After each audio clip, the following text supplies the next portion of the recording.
ដាំសតពូថងសោថងណាបងកំសត់ប្រសិនមិនស្ទាត់មើលមាត់នួនល្អខ្ញុំចាំបាយបិណ្ឌមាក់ធុងបាយ៉ាងព្រះពុទ្ធបានត្រាំងពោធិសត្វផងតាមទៅតកឹងឲ្យចាប់ឆ្កែចង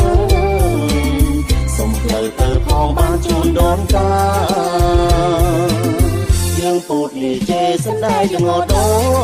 ចបងទៅជើងបងបួងសួងសច្ចាបារាំងតាំងតោបាំងជីវិកាអញ្ជើញពិសាមុនសូរិយារាំង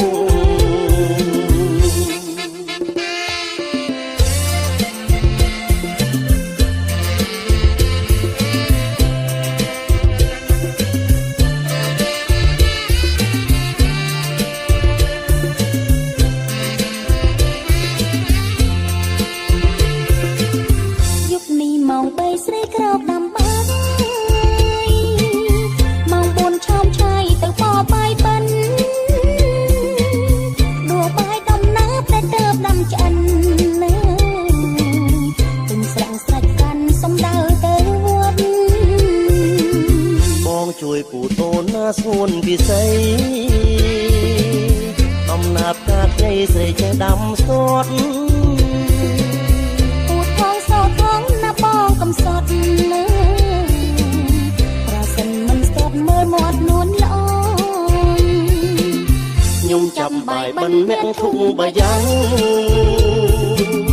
ព្រះពុទ្ធបានត្រាំងពោធិសត្វផងតាមទៅតកឹងឲ្យចាប់ឆ្កែចងសុំផ្លូវទៅផងបានជូនដូនតា